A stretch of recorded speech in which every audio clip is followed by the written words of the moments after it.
Assalamualaikum warahmatullahi wabarakatuh. Perkenalkan, saya Alfi Kumara, 0102 118 2328 003, jurusan Ekonomi Pembangunan, mata kuliah Sejarah Pemikiran Ekonomi. Di sini saya ingin membahas tentang anatomi ketidakstabilan evolusi makroekonomi dari depresi besar hingga krisis modern, serta revolusi Keynes dan post-Keynesian.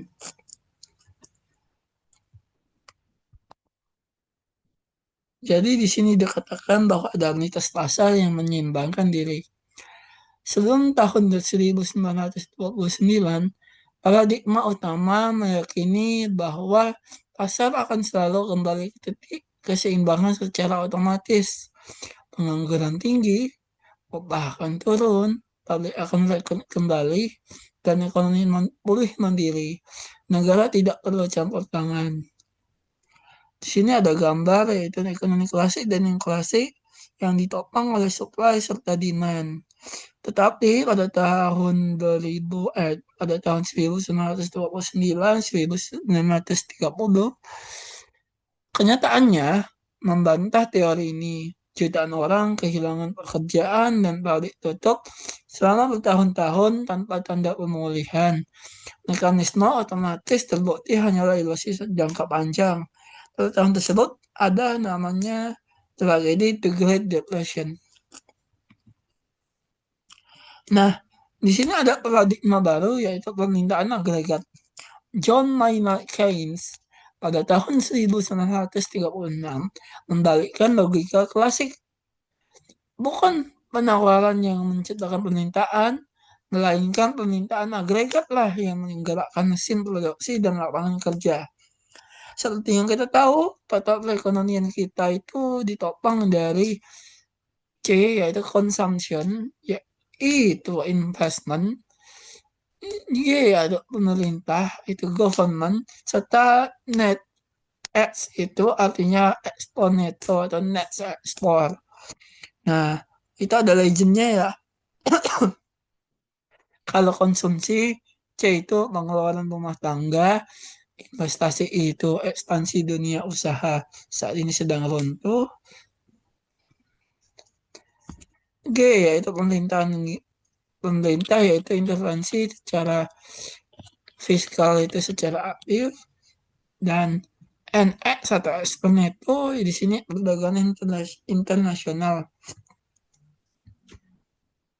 Dinamika psikologi di balik investasi di sini ada dua, yaitu yang pertama adanya animal spirits atau keputusan investasi tidak lahir dari kalkulator rasional, melainkan dari ekspektasi dan psikologi saat pesimisme melanda investasi berhenti seketika.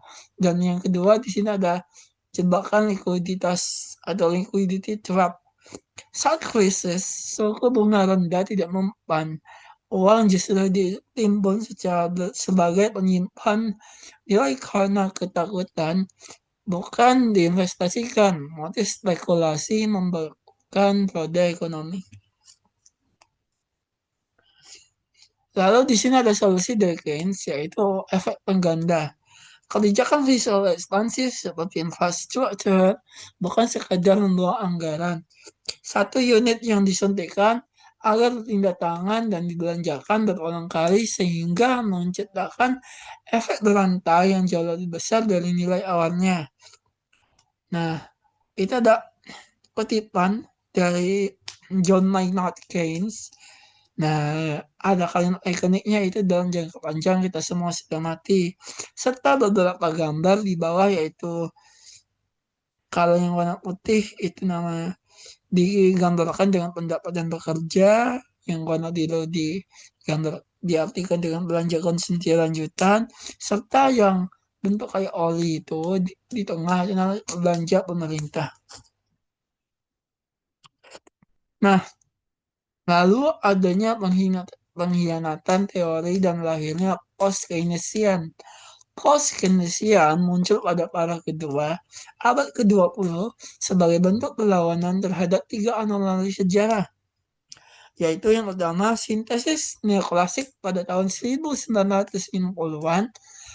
Nah, dia pengikut mainstream membuang elemen radikal Keynes dan menggabungkannya kembali dengan asumsi klasik yang konservatif model IS dan LM. Yang kedua, ini ada misteri stakulasi pada tahun 1970-an. Inflasi dan pengangguran meroket bersamaan, sebuah kemustahilan dalam model Keynesian mainstream, kata Corval Iltz. Serta yang ketiga, ini ada ancaman monetarisme pada tahun 1980-an. Kebangkitan kembali fundamentalisme pasar bebas menurut Reagan dan Thatcher yang menolak peran negara. Gambarnya itu ada di atas ya, yang ada inflasi ke atas serta pengangguran yang naik. Oleh karena itu, adanya ketidakpastian fundamental dan waktu historis. Ya, yang pertama risiko terukun yang klasik. Ekonomi ortodoks berasumsi masa depan adalah probabilitas matematis yang bisa dihitung secara presisi. Dan yang kedua ini ada ketidakpastian fundamental post-Keynesian, yaitu masa depan tidak dapat diketahui secara absolut, keputusan investasi dilakukan dalam kegelapan. Jadi, waktu historisnya perekonomian bergerak dalam jalan satu arah. Keputusan hari ini mengubah struktur masa depan secara permanen, ekonomi tidak akan pernah kembali ke titik awal.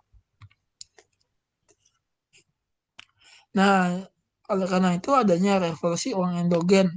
Pada model lama itu kan urutannya seperti itu tuh, mulai dari bank sentral, uang beredar, lalu ke bank komersial.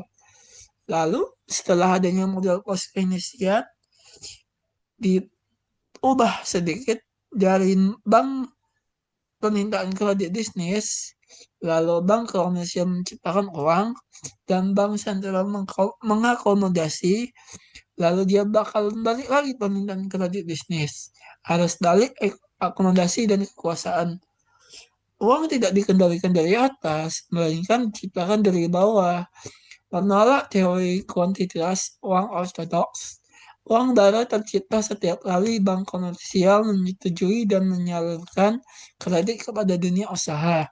Implikasinya atau penerapannya, inflasi dan jumlah uang beredar tidak bisa dimatikan hanya dengan memutar keran dari bank sentral. Hipotesisnya, menurut Hyman Minsky, hipotesis ketidakstabilan keuangan yang pertama itu adalah pertumbuhan stabil, ekonomi baik, ekspektasi positif. Yang kedua itu ada akumulasi risiko. Bank dan investor, maksud saya, menjadi terlalu berani utang menumpuk. Lalu terjadilah Minsky moment, di mana titik kritis di mana gelembung aset pecah karena utang tak lagi bisa dibayar. Lalu yang terakhir itu adanya krisis inherent, yaitu artinya kejatuhan sistemik membuktikan kapitalisme modern secara alamiah tidak stabil. Nah, di sini ada dimensi sosial, yaitu ketimpangan sebagai risiko makro. Menurut bagi post-Keynesian, ketimpangan bukan hanya soal keadilan, melainkan jangkar yang menenggelamkan efisiensi ekonomi makro. Kecenderungan menabung, kelas kaya menabung jauh lebih banyak daripada kelas kerja. Nah, itu di sini kelaparan permintaan. Saat kekayaan terkonsentrasi di puncak, permintaan agregat di akar rumput akan menyusut. Dan yang terakhir, konklusinya yaitu distribusi pendapatan yang adil adalah prasyarat mutlak untuk pertumbuhan jangka panjang yang stabil. Lalu di sini ada matriks diagnostik evolusi pemikiran, yaitu ada dimensi klasik, Keynesian, post-Keynesian. Kita bahas dulu mulai dari asumsi dasar perekonomian. Ada klasik, yaitu sistem mekanis yang selalu menuju titik keseimbangan optimal. Ada Keynesian, dapat macet saat resesi akibat hilangnya permintaan. Dan yang ketiga itu ada post-Keynesian secara inherent rapuh, tidak stabil dan tanpa equilibrium. Dan lalu yang kedua ada pandangan terhadap uang. Nah, klasik sekadar alat tukar atau netral. Bagi Keynesian, rentan ditimbun karena motif psikologis, jebakan likuiditas. Lalu yang post Keynesian ini adalah diciptakan oleh utang bank komersial atau uang endogen. Dan yang terakhir di sini ada solusi kebijakan. Kalau klasik biarkan pasar bekerja bebas menurut laissez-faire. Lalu di Keynesian ini ada intervensi fiskal jangka pendek atau stimulus, serta yang terakhir ada reformasi institusional, permanen, dan jaminan sosial jangka panjang.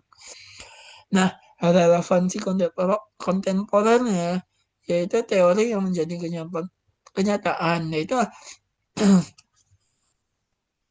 Supreme Mortgage pada tahun 2008. Kehancuran Wall Street adalah Minsky moment yang sempurna.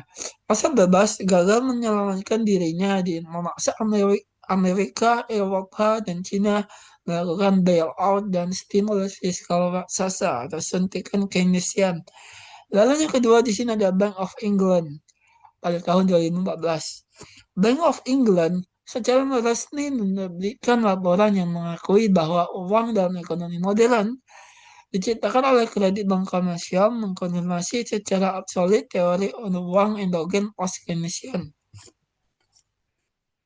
Lalu, apa sih yang terjadi pada saat era pandemi dan kebangkitan peran negara, yaitu ada alasan Keynesian masif, BLT, subsidi usaha, dan program pemulihan ekonomi nasional atau PEN di Indonesia pada tahun 2020 sampai 2021 adalah aplikasi langsung dari logika permintaan agregat.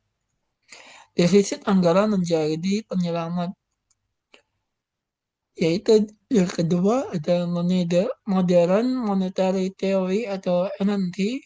Varian kontemporer post-Keynesian makin relevan. MMT menegaskan negara berdaulat tidak bisa bangkrut dalam mata uangnya sendiri, membuka wacana revolusioner seperti job guarantee untuk meredam pengangguran struktural.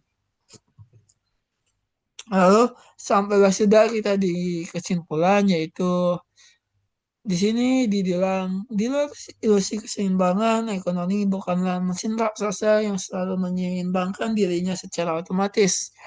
Ia adalah ekosistem dinamis yang digerakkan oleh psikologi massa, rentan terhadap ketidakstabilan finansial, dan dihantui oleh ketidakpastian mutlak. Keynes dan post-Keynesian mengajarkan satu kebenaran fundamental: krisis, ketimpangan, dan pengangguran bukanlah takdir alam. Sistem ini membutuhkan navigasi aktif dan negara memegang kemudi untuk memastikan kapitalisme mengabdi pada kemakmuran sosial dan bukan malah menghancurkannya. Oke, mungkin itu saja yang bisa saya sampaikan. Lebih dan kurang saya mohon maaf.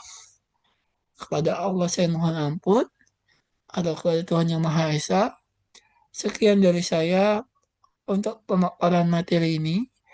Wassalamualaikum warahmatullahi wabarakatuh.